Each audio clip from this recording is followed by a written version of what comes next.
President Biden, Speaker Johnson, Speaker Emerita Pelosi, Ambassador Eisenstadt, Director Bloomfield, all of my colleagues in Congress, honorable ambassadors to Frank, Abe, Manny, Ray, Alfred, all those survivors whose lives we honor, and to all those assembled for this incredibly important event. Thank you for your presence here today. Let me begin by making clear our commitment to doing everything that we can with the positions of authority that we have in the times when it matters the most to ensure that never again unequivocally means never again. More than 40 years ago, Congress established the Days of Remembrance and enshrined into law the moral necessity to gather in commemoration of the 6 million Jews who were brutally murdered during the Shoah. Holocaust survivor, author, and noted humanitarian Elie Wiesel, when accepting his Nobel Peace Prize in 1986, said that action is the only remedy to indifference. And he made clear that indifference is the most insidious danger of all. This is a day for remembrance and action, a day to honor the memory of all those murdered by the evil Nazi regime. It's a day to honor the Holocaust survivors like Eva Cooper from New York City, and so many others who endured and escaped unconscionable atrocities. It's a day to recommit to the struggle against indifference.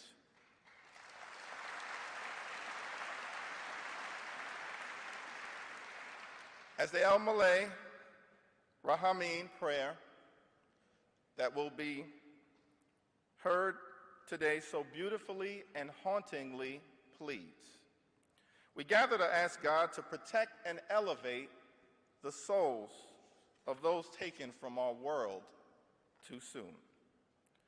We are also here exactly 7 months to the day of the horrific atrocities committed by Hamas on 10/7, the largest loss of Jewish life on a single day since the Holocaust.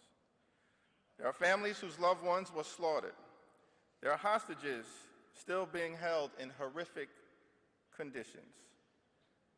And we are witnessing a deeply disturbing rise in anti-Semitism on campuses throughout the country and in the world.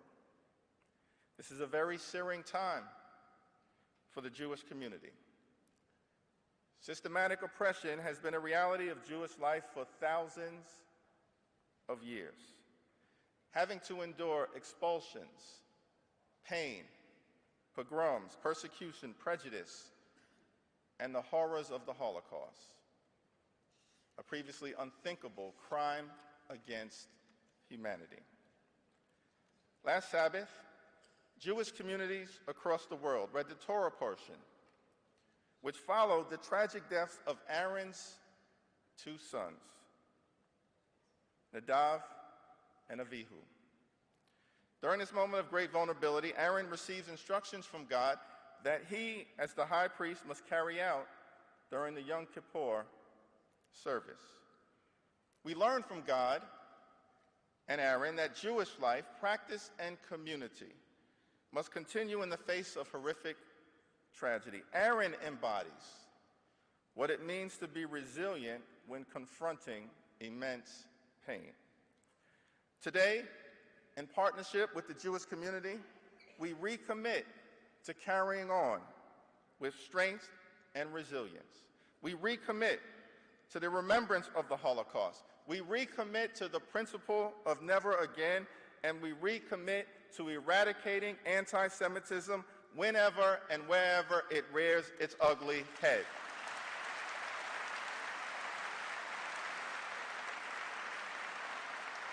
As we lift up the spirit and memory of all who perished during the Holocaust and honor the survivors with us today, Let us always place irreversible determination over indifference. The effort to combat anti-Semitism is not a Democratic issue or a Republican issue. It's an American issue. We must crush anti-Semitism along with racism and sexism, Islamophobia, xenophobia, homophobia, and all other forms of hatred together. That's the American way. Together. And together, we will defeat anti-Semitism with the fierce urgency of now. That's a moral necessity. God bless each and every one of you. God bless the survivors. May God bless the United States of America. That hatred was brought to life on October 7th in 2023.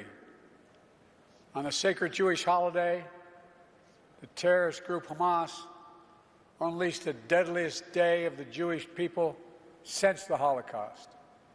Driven by ancient desire to wipe out the Jewish people off the face of the earth, over 1,200 innocent people, babies, parents, grandparents, slaughtered in their kibbutz, massacred at a music festival, brutally raped, mutilated, and sexually assaulted.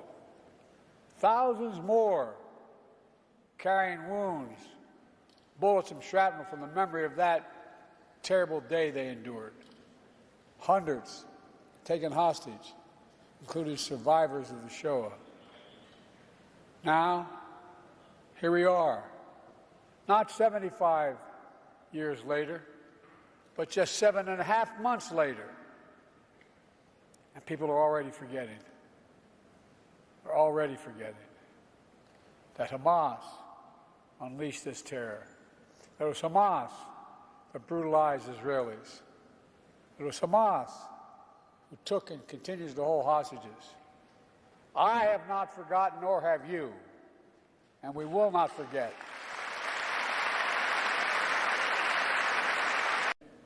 Never forget. Never forgetting means we must keep telling the story. We must keep teaching the truth. We must keep teaching our children and our grandchildren. And the truth is, we're at risk of people not knowing the truth. That's why, growing up, my dad taught me and my siblings about the horrors of the Shoah at our family dinner table. That's why I visited Yad Vashem with my family as a senator, as vice president, and as president. And that's why I took my grandchildren to Dachau, so they could see and bear witness to the perils of indifference, the complicity of silence in the face of evil that they knew was happening. Germany, 1933. Hitler and his Nazi party rise to power by rekindling one of the world's oldest forms of prejudice and hate, anti-Semitism. His rule didn't begin with mass murder. It started slowly across economic, political, social, and cultural life. Propaganda demonizing Jews, boycotts of Jewish businesses, synagogues defaced with swastikas, harassment of Jews in the street and in the schools, anti-Semitic demonstrations, pogroms, organized riots. With the indifference of the world, Hitler knew he could expand his reign of terror by eliminating Jews from Germany, to annihilate Jews across Europe through genocide the Nazis called the final solution.